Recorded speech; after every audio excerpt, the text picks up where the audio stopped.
They read me my Miranda rights right on my own front porch at 7:15 p.m. Two uniformed officers, faces carved out of stone, standing stiff and official over my flower beds like this was some crime scene instead of a quiet suburban home. Behind them, my red geraniums, vivid, unapologetic, still fresh from the weekend's planting spree. I remember thinking, this is it. Life is over. No clue why. My wife was out of town. My neighbors peeking through their curtains, silent judges in the shadows. Me, standing alone, charged with harassment over flowers. That was the first time they came to my door. The second time, everything changed in ways I never could have predicted. It started innocently enough. My wife, Rachel, left early that Sunday morning for another one of her mysterious work trips. Government contractor, she always said. Security clearance. Can't talk about it. After 5 years of marriage, I'd stopped pushing. Some walls you just don't climb. So there I was, 42 years old, a history teacher with an empty weekend and a bare dirt patch out front. Home Depot had these red geraniums on sale, vibrant, almost aggressive in their color, like they wanted to be noticed. I bought 12, came home, and spent 3 hours on my knees planting them, arranging them just right. When I was done, the house didn't feel like another bland beige box anymore. It felt like mine. Monday morning, grading papers, I check my mailbox. Inside is a crisp, formal envelope with expensive paper. My first letter from the HOA, Homeowners Association, the organization designed to make sure everyone is miserable in exactly the same way. I open it. Prohibited plant species. Violation of community standards, Section 4. 7. Fine of $200 due within 10 business days. I read it 3 times, waiting for the punchline. Prohibited plant species? They're geraniums. The most harmless flower on the planet. But Riverside Meadows had its rules. Only white, pink, or yellow flowers allowed. Red, they said, was visually aggressive and contrary to community harmony. I called the HOA, got voicemail, left a polite message. Explained I hadn't known about the rule, said I'd be happy to discuss it. No response. Tuesday morning, another envelope. But this one was different.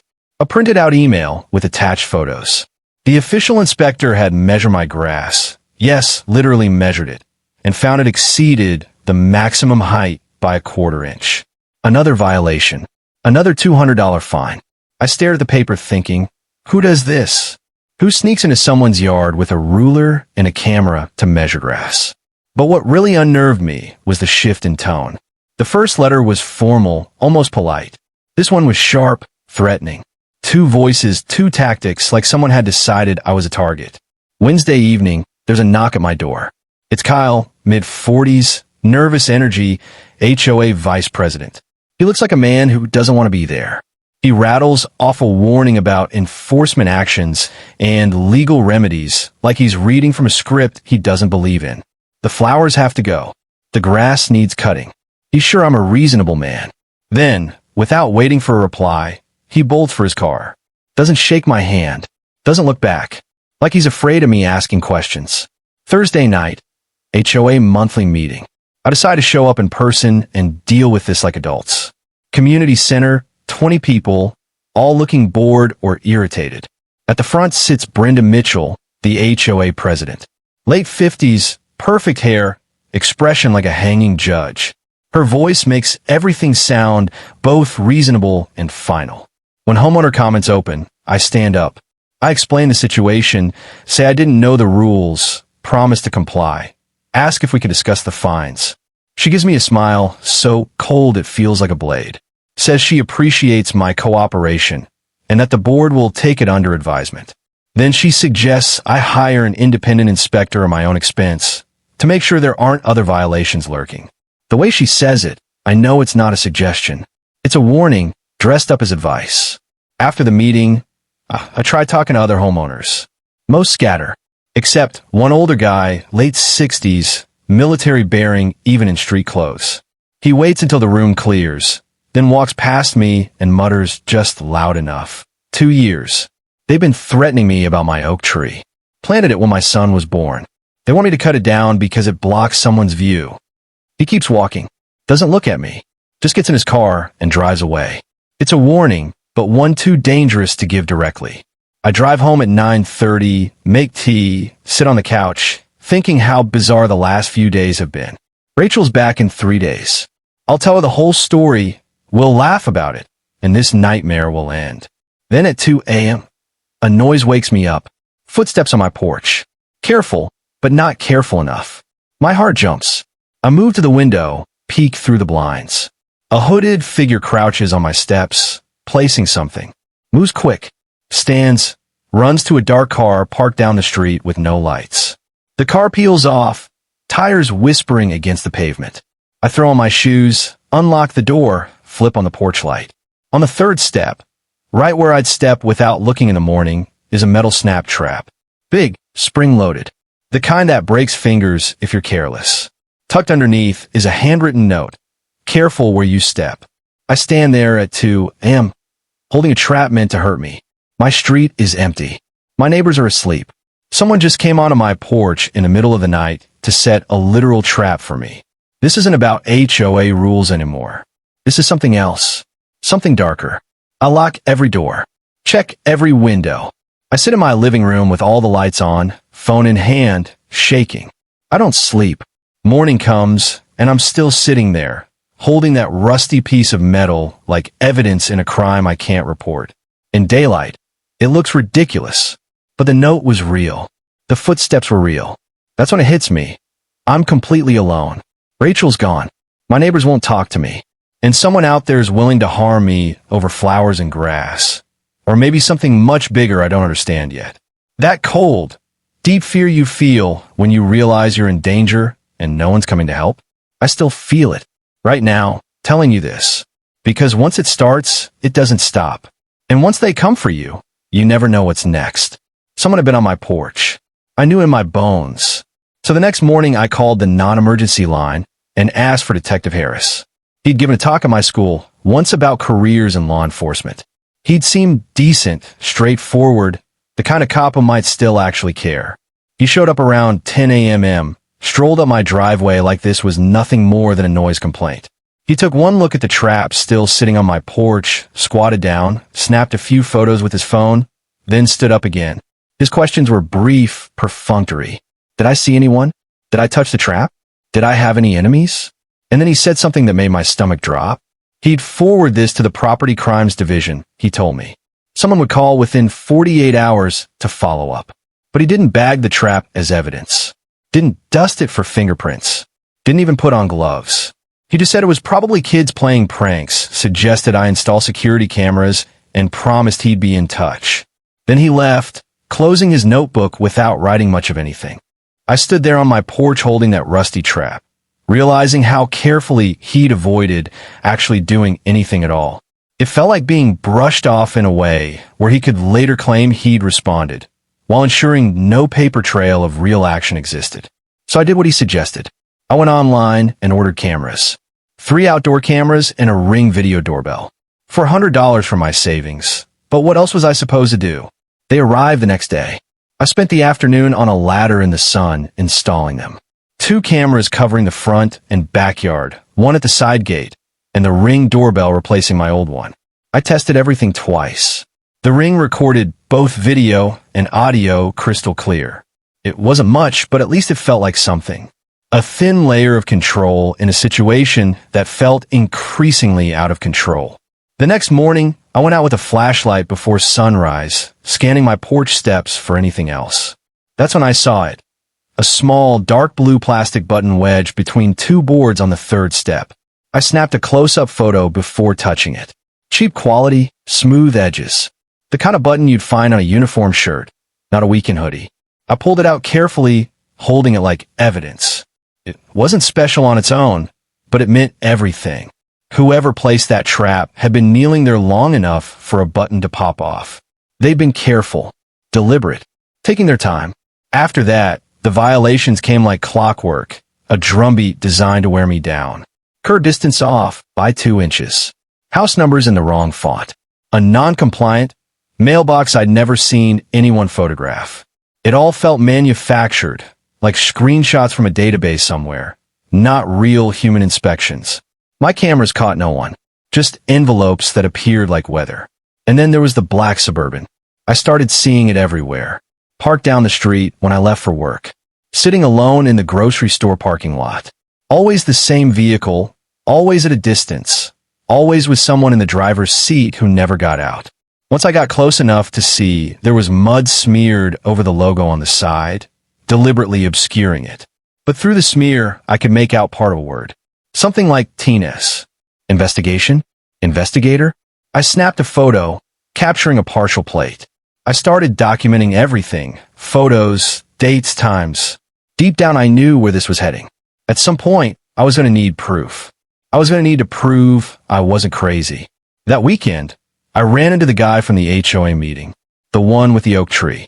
His name was Tom Reynolds. He lived across the street. He was getting his mail when I walked past. He spoke quietly but clearly enough for me to hear. Brenda and Detective Harris have coffee together. Real friendly. Too friendly. I've seen him at the diner on Main Street, laughing, looking comfortable. Then he went back inside without another word. But the message was clear. The detective I'd called for help wasn't neutral. He was connected to the woman targeting me. The system wasn't just failing me. It was rigged against me. That night, I sat at my computer and started digging. Found out Brenda Mitchell had once been a lawyer. Found out she'd been disbarred in 2018 for ethical violations. No details listed. A career lost, power stripped. And now here she was, running a suburban HOA like it was her personal fiefdom. It hit me. She wasn't enforcing rules. She was enforcing power. Controlling what she could still control in a kingdom small enough to dominate. I had made the mistake of thinking we could reason like adults. But this wasn't about rules or reason. This was about power, pure and simple. And she was willing to do anything to keep it. I went back to the button, held it up to the light, started searching online for uniform suppliers, security contractors, anything that used dark blue plastic buttons like this one. And then I found it. Martinez Investigations. Denver-based private security and investigations firm. Their website had photos of their staff, all wearing dark blue uniform shirts. Zooming in on the images, I saw it, the exact same button. Same cheap plastic. Same shade. Someone from Martinez Investigations had been on my porch in the middle of the night, placing a trap meant to injure me. This wasn't random harassment anymore. Someone had hired professionals to target me. I looked up the owner, Jay Martinez. Former military, now running his own private investigations business. Surveillance, background checks, security. The kind of company you'd hire if you wanted to dig up dirt on someone or intimidate them off the books. Monday afternoon, another manila envelope appeared in my mailbox. No postage, no return address. Hand-delivered. Inside were photos of me. Professional surveillance shots, taken from a distance with a telephoto lens. Me leaving my house. Me getting in my car. Me walking into school. Coming out of the grocery store. Every angle matched the view from that black Suburban. No note. No explanation. Just photos letting me know my every movement was being observed and recorded. Letting me know I was being hunted. I stood in my driveway, holding those pictures, my hands trembling, that same cold fear from the night of the trap rising in my chest. Whoever was behind this had resources. Professionals. And they wanted me to know I had nowhere to hide. They wanted me to feel exactly what I was feeling right then. Completely alone. Completely exposed. I spent the next day digging deeper into Martinez Investigations. Found out the company had been operating for 5 years. Legitimate business. Mostly corporate work, at least on paper. But clearly they also did the kind of off-the-book surveillance and intimidation you'd never see in a brochure. I even tried calling their office, but hung up before anyone answered. What was I going to say? Hey, did you guys place a trap on my porch? They'd deny it. And then they'd know I knew. Better to keep that information to myself for now. Then Tuesday came. Another envelope. This one made my blood run cold. It was a notice of foreclosure proceedings, or more specifically, a threat of foreclosure. I had always known the HOA in our state was strict, but I had never fully understood just how deep their power ran until the letter arrived. It was written like a warning disguised as routine business. In bold black ink, it laid out the rules. Unpaid fines and fees weren't just late bills. They were potential traps. If a fine went unpaid, the HOA could slap a lien on your property. 30 days after that, they could legally foreclose.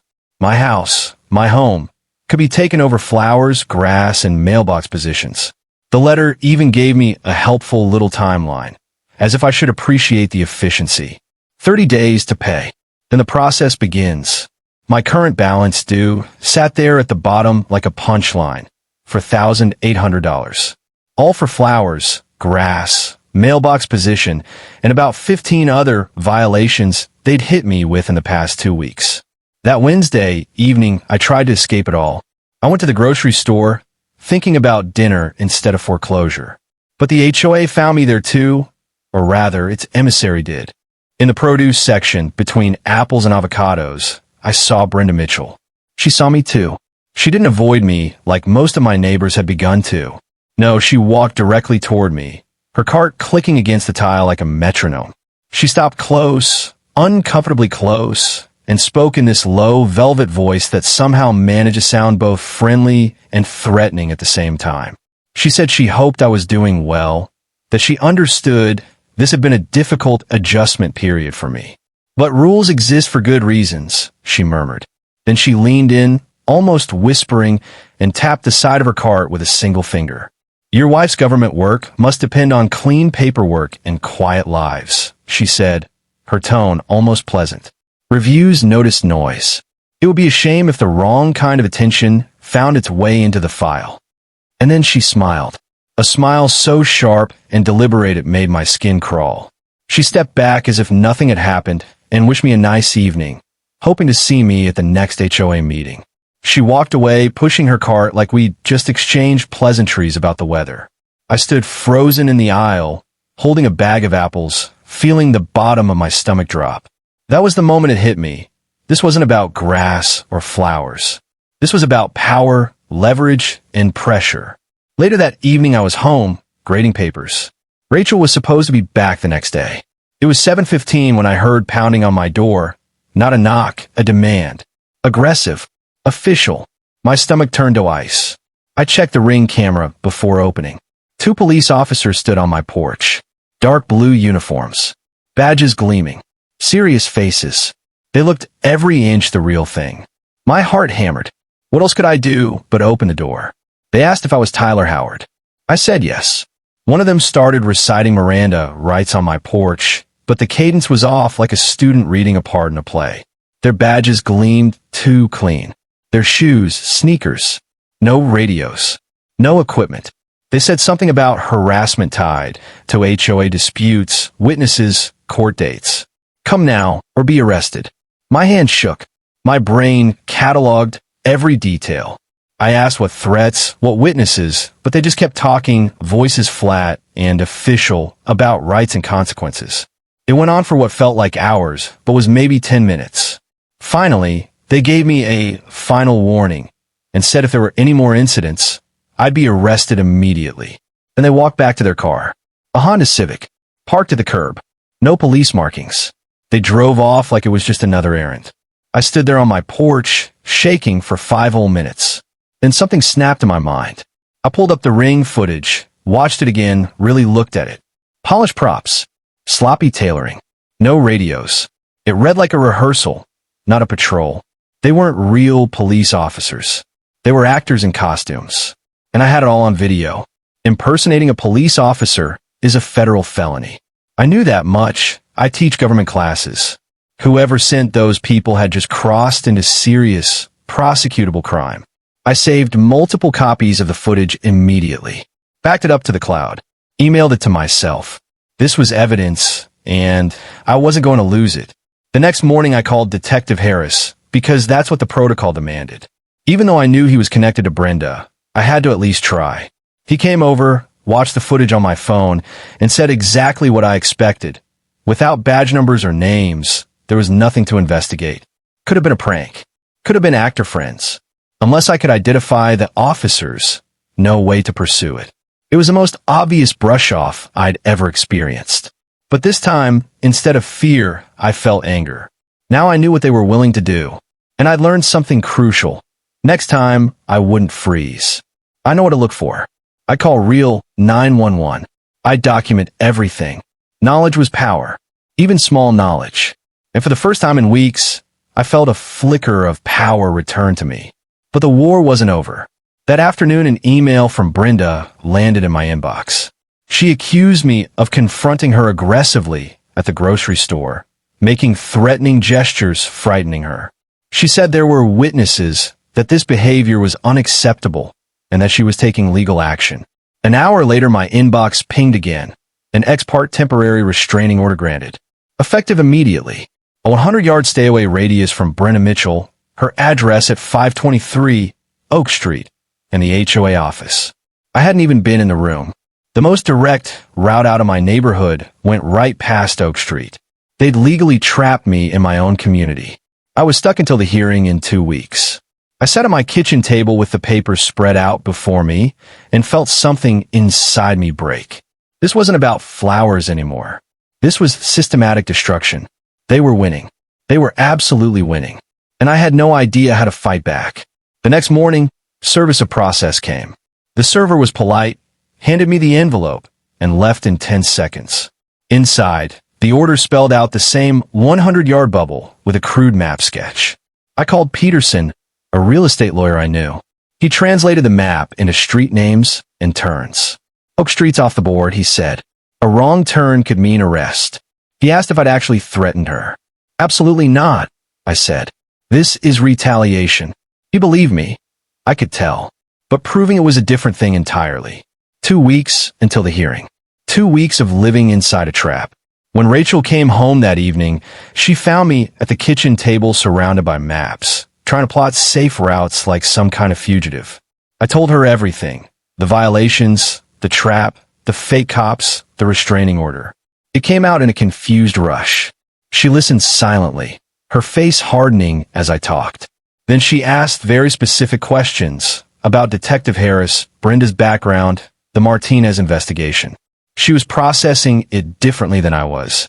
Analytical, cold, calculating. I need to make some calls, she said at last. I'll handle this.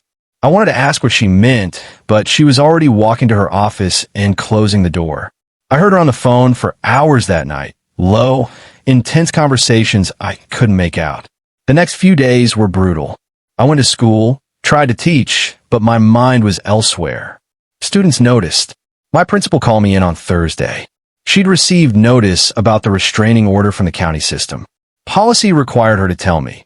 Any legal issue involving allegations of threatening behavior could result in administrative leave. The trap wasn't just around my home anymore. It was reaching into my job, my reputation, my life. And it was closing fast.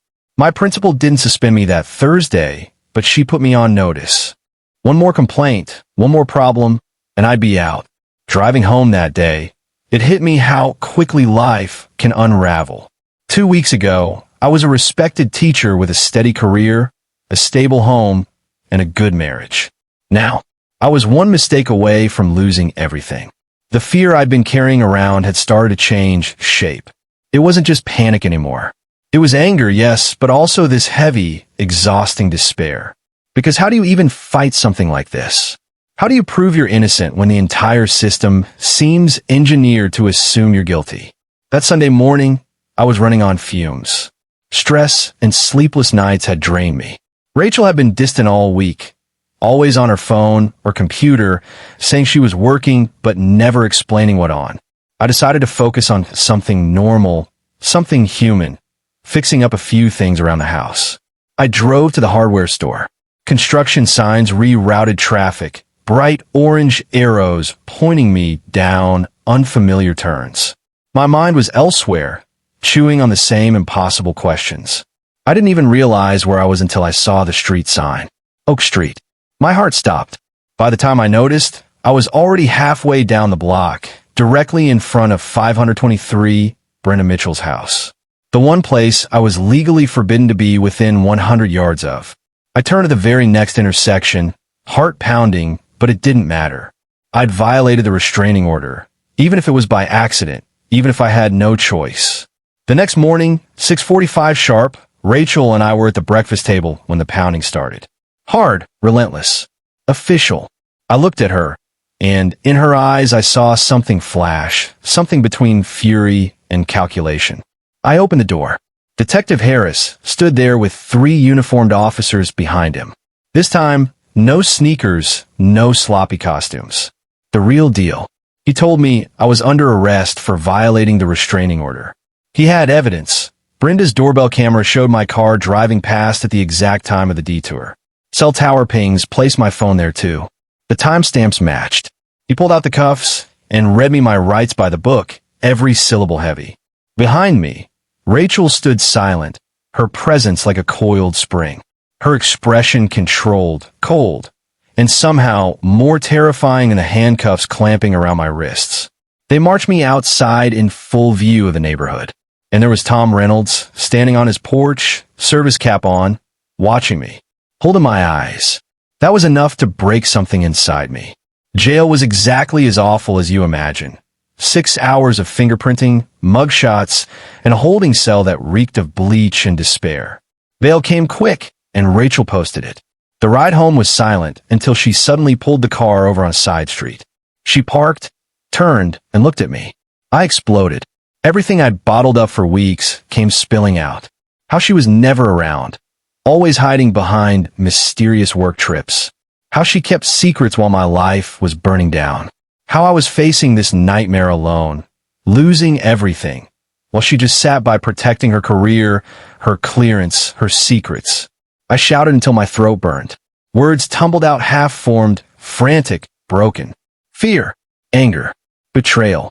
When I finally ran dry, she looked at me with an expression I couldn't read and said softly, "I need you to trust me for 1 more week. Just 1. Can you do that?" I sat there stunned, still shaking. "I don't know," I admitted. "I don't know anything anymore." 1 week, Tyler, she repeated, steady as stone.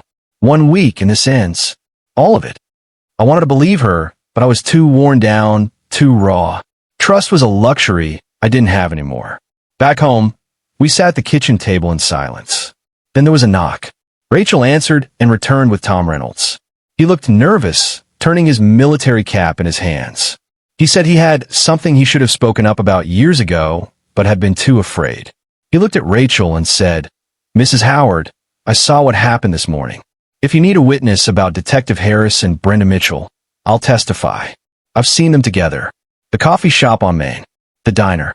Laughing, friendly. Too friendly. Inappropriate relationship between an HOA president and a police detective investigating HOA complaints. I'll testify to that connection if it helps." Rachel studied him for a long moment, her face unreadable, then said quietly, "Thank you, Mr. Reynolds. That takes real courage." He nodded. "Should have found it years ago. Better late than never." Then he left, and the house was silent again. But silence didn't last. That afternoon, my principal called. The school board had decided to suspend me without pay until my legal issues were resolved. They were sorry, they understood, it was just allegations, but policy was policy. Public perception mattered. I hung up the phone and sat in the kitchen like a man hollowed out. Job gone. Arrested. Restrained. Legal bills piling. My life dismantled in less than 3 weeks. All over red flowers. Rachel watched me from across the room, her gaze heavy. I couldn't even look at her. I didn't know if I hated her or needed her more than ever. At 2 a.m., my phone buzzed. A text from an unknown number. Could have just pulled the flowers, Tyler. Now you've lost your job, your freedom, your dignity. Want this to end? Remove the geraniums. Apologize publicly at the HOA meeting Thursday. I'll drop all charges. Withdraw the restraining order. 48 hours to decide. BM. I showed Rachel the text. She read it, then looked at me and said firmly, "We're not pulling the flowers." "Rachel," I said, my voice cracking, "I have nothing left to lose. No job, no freedom, no dignity. What difference do flowers make now?" Her eyes hardened. "Because the flowers were never the point. This is about whether we let bullies win through fear and intimidation. And we don't. Not this time." Morning came, and I stared at that text again, replaying her words. Rachel read it too, this time slower, more carefully. Then she said something that caught me off guard. Extortion. In writing. Her first real mistake. I didn't understand. My whole world was collapsing, and she was talking about mistakes. I snapped. I told her I'd been arrested in front of the neighbors, cuffed like a criminal, lost my job, lost my dignity, and all she had done was hide behind closed doors making secret calls, protecting her precious classified work while my life burned. She listened without a word, calm as stone. When I finally stopped, she said quietly, "Tyler, sit down. It's time you knew the truth." Something in her voice cut through the anger. I sat. Rachel leaned forward, steady-eyed, and said, "I'm FBI Special Agent Rachel Winters. Public Corruption Division. 12 years. The world tilted. I stood, then sat again, then stood once more, hands shaking like they didn't know what to do. "FBI," I said, testing the word like it might break in my mouth. She nodded. "Special Agent Rachel Winters. Public Corruption Division. 12 years. We've been married 3 years. Together for 5. And I had never known, never even suspected. I want to be furious, to scream about the lies and the secrets. But something strange happened instead. Relief. A heavy, staggering relief. Because suddenly it all made sense. The late nights, the mysterious trips, the vague answers. She hadn't been hiding from me. She'd been protecting me. Protecting both of us. When I asked her why she never told me, she answered simply, "Because people in my cases threaten families. Spouses. Kids. Anyone close to me. The secrecy wasn't about you, Tyler. It was about keeping you alive." I cleared my throat, keeping my eyes low like we'd rehearsed, my voice carrying the right mix of defeat and exhaustion. "I want to apologize to Mrs. Mitchell and to this community," I said. "I should have complied sooner. I shouldn't have been stubborn about something as small as flowers when it was clearly against the rules." The words tasted like ash, but I let them fall heavy into the silence. My apology wasn't to Brenda. It was bait. Every syllable was designed to feed her ego, to convince her she had finally won. Brenda leaned back in her chair, lips curling into a triumphant smile. She waited, savoring the moment like a cat playing with a cornered mouse.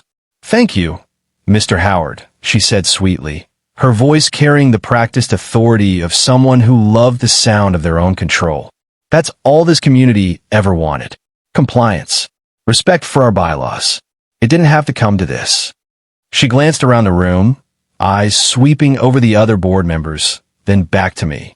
"But sometimes people need to learn lessons the hard way. I do hope you'll consider this a turning point, not just for yourself, but for what it means to live peacefully here."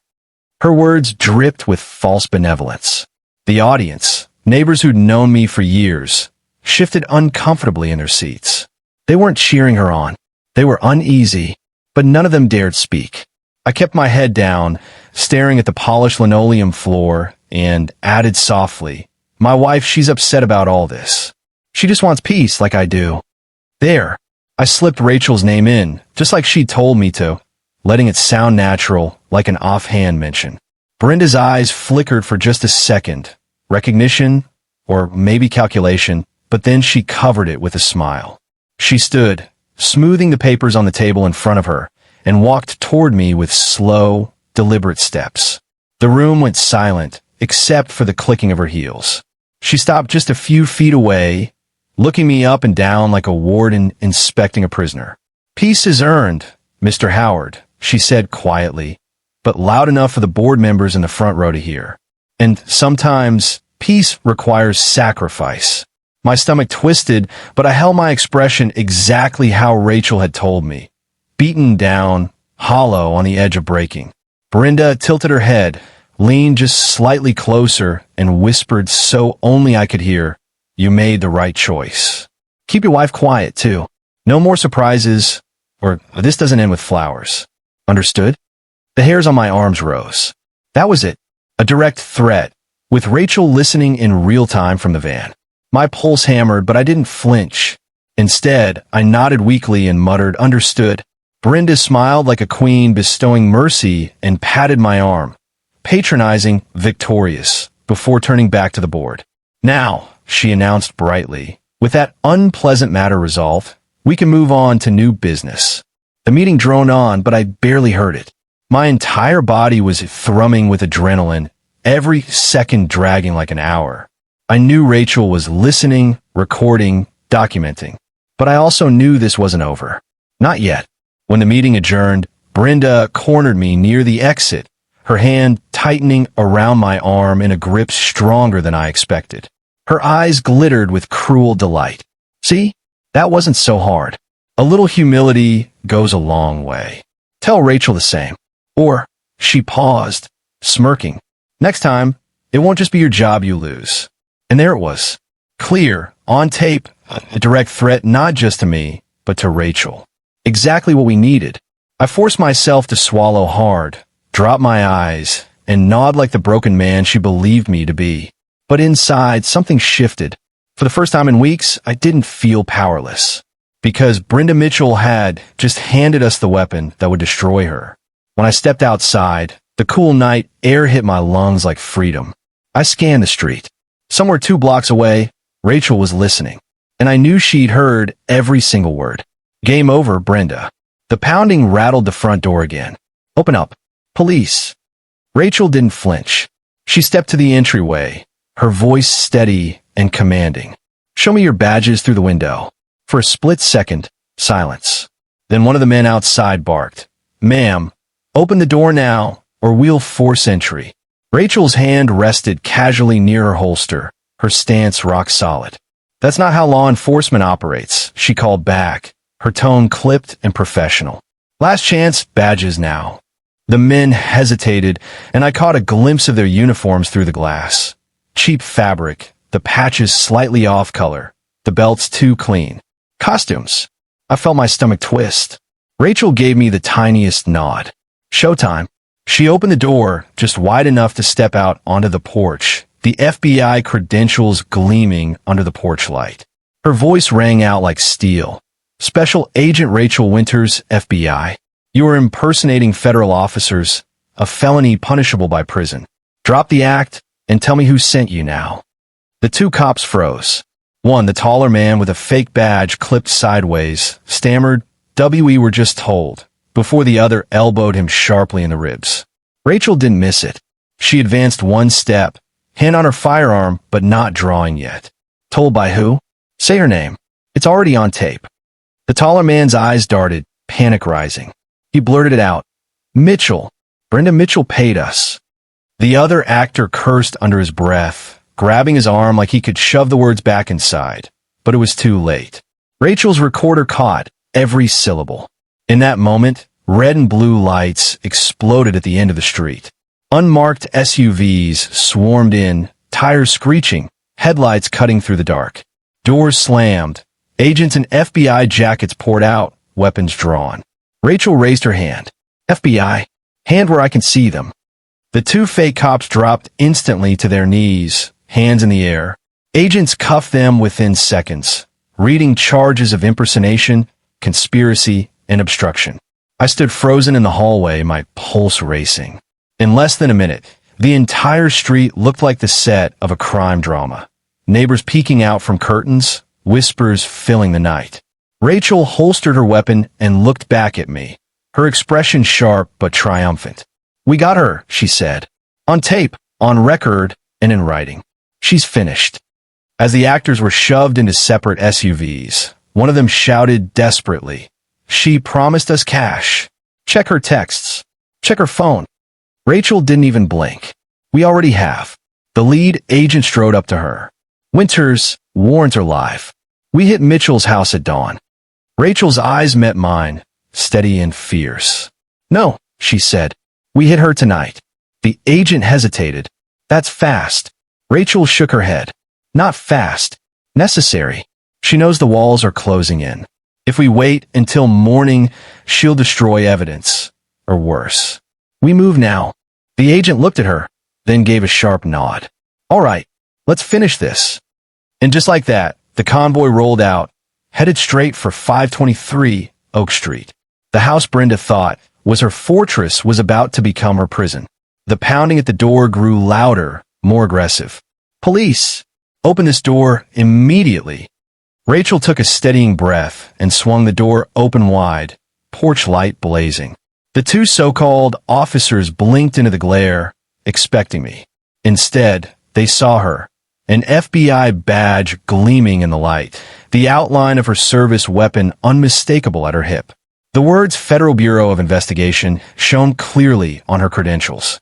Brett's face drained of all color. His voice cracked. "Oh, man." Mark stumbled back, hands rising instinctively. That's the real FBI? That's an actual federal agent." Rachel's voice cut like a blade. Calm, cold, absolute authority. Special Agent Rachel Winters. Federal Bureau of Investigation. She let the words hang in the air. Let them feel the weight. Let them see the badge, the gun, the truth, that they had just walked into a nightmare of their own making. You gentlemen have now attempted to impersonate federal officers in front of an actual federal agent. Twice. Hands on your heads. On your knees. Now. Panic cracked Brett first. Words tumbled out like falling bricks. "We didn't know. We were just hired. We're actors. This is just a job." Mark's voice broke, trembling. "Please don't shoot us. We didn't know you were FBI." Rachel's expression never changed. "Who hired you?" Full legal name. "Now." Brett stammered. "A woman. Brenda. She paid us cash." Rachel's tone sharpened. "Full legal name." Mark, shaking, finally blurted it out.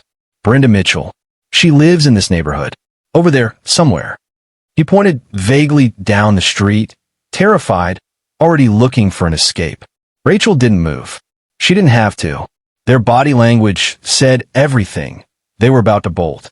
And she knew the Ring doorbell had already captured all. Their faces, their uniforms, their confession naming Brenda. Letting them run would only strengthen the case. Fleeing meant guilt.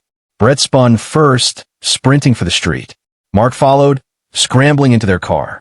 Tires shrieked as they tore away, leaving the smell of burning rubber behind. Rachel didn't chase. She calmly raised her phone, snapped crystal-clear photos. Uniforms, their faces, their car, the license plate. Evidence locked. She turned to me. "We have what matters. Their confession, the license plate, their phones to seize later. And we got all on video. Better than handcuffs tonight. Better for court." Then she was already on the phone. "Agent Torres, Winters. Brenda Mitchell just sent fake police officers to my home for the second time. They fled when they saw my badge. I have photos, license plates, and a recorded confession naming her directly. Execute warrants immediately under exigent circumstances. Forget Monday at 6. Go tonight. She's destroying evidence right now." A pause. Then, copy that. Teams rolling in 10. 2 hours later, unmarked SUVs lined Brenda Street. Surveillance agents whispered over radios. Lights on inside. Heavy movement near windows. Smoke from the chimney. Unusual for a summer night. Sounds like shredders. Rachel's reply was immediate. "Go. Breach now." The FBI hit Brenda's door with a battering ram. "FBI. Federal search warrant."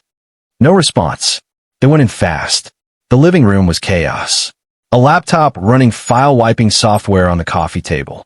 Piles of papers half-burned in the fireplace. Smoke curling upward. Boxes ripped open. Documents scattered everywhere. A shredder jammed and smoking. And Brenda, standing dead center, wild-eyed, hands covered in ash. The lead agent advanced with cuffs ready. "Brenda Mitchell, you're under arrest for obstruction of justice, destruction of evidence, conspiracy to impersonate federal officers, and intimidation of a federal agent." Brenda backed away, shrieking, "You can't do this. Illegal entry. I have rights. I want my lawyer right now." The Miranda rights were read as the cuffs clicked tight. Brenda thrashed, screaming at the agents. "I have insurance. I have files on Harris. On Judge Patterson. If I go down, you all go down with me." Then Rachel stepped through the doorway. Calm, badge still gleaming. Her voice low and lethal. "Mrs. Mitchell, do you remember me from all those HOA meetings? The quiet government contractor who traveled a lot?" Recognition dawned on Brenda's face. Then horror. Rachel continued, her tone like iron. "Special Agent Rachel Winters. FBI. Public Corruption Division." Shock drained Brenda's defiance. Rachel stepped closer. I've investigated councilmen who stole millions, nonprofit directors who built empires on fraud, local officials who thought they were untouchable because they had leverage. And you? She shook her head. You're just another small-time tyrant who never learned the first rule. Know your enemy. 5 minutes of research would have told you exactly who I was. But you were too arrogant to look. Her voice dropped to a whisper. Every threat you made, documented. Every scheme you ran, captured. Every lie you told, verified. You built your own prison, brick by brick. I just locked the door. Brenda's fight collapsed. Shoulders sagged. Her face crumpled into defeat. Agents led her out in handcuffs while neighbors stepped into the street, watching the spectacle of the queen of the HOA being walked to a federal vehicle like any common criminal. And it wasn't just her. Other FBI teams raided Martinez's office, seizing surveillance files, invoices for nearly $100,000, blackmail records. At the HOA office, cabinets burst open to reveal embezzlement spreadsheets, fake vendor invoices, forged registration documents that made the entire board legally void. Detective Harris's financial ties surfaced, bribes disguised as community partnership payments. By midnight, Brenda was in custody. Martinez flipped immediately, begging for a deal. Harris faced questioning. The empire collapsed in a single night. 5 days later, the community center overflowed. Residents, news crews, county officials. Ms. Harper, the county rep, presented everything. Brenda's 4-year embezzlement, Martinez's surveillance racket, the forged HOA documents, Harris's corruption. They played the Ring doorbell audio of the fake Miranda, crystal clear. The crowd erupted. Tom Reynolds stood tall. My oak tree still stands. And so do I. And so do we all. The room gave him a standing ovation. Kyle stood, voice breaking. He confessed he'd been blackmailed, but said he chose to testify so his kids would know their father had finally done the right thing. Then I stood. Brenda didn't just break rules. She broke people. But power built on fear crumbles the moment we stand together. The vote to dissolve the board was nearly unanimous, 58-2. Tom nominated me as interim president. I only agreed if we did it together, transparently, as neighbors. 4 months later, justice was done. Brenda, 8 years in federal prison, full restitution. Martinez, 4 years. Kyle, probation, community service. Detective Harris, stripped of badge and pension. The actors, 18 months. Judge Patterson, removed from the bench, facing his own federal charges. The community healed. Fees reduced. Plant restrictions abolished. Shirley planted bright red geraniums in solidarity. Tom's oak tree was given historic protection. And me? I visited Brenda before her transfer. She looked 2 decades older in her jumpsuit. She admitted she'd lost everything long ago. Her career, her marriage, even her family. The HOA was all she had left. She admitted her arrogance, admitted she never bothered to look into Rachel. She even said the red flowers were beautiful and that she was sorry. I told her I was sorry too. Resolution came not with cheering crowds, but in quiet evenings. Rachel and I sat on our back deck one golden spring afternoon. Geraniums, roses, tulips, wildflowers all mixed together in the garden. Symbols of freedom, not control. Our hands entwined, wedding rings catching the light. I used to think peace meant avoiding conflict. Now I know it means having the courage to fight for what's right, even if it costs you everything. Brenda ruled with fear and ended in chaos and prison. We chose courage and community, and we stood together. The neighborhood now thrives. Tom waters his oak. Kids laugh on bikes. Music drifts on warm nights. And every spring, the red geraniums bloom again. Reminders that sometimes the fiercest battles grow the brightest flowers.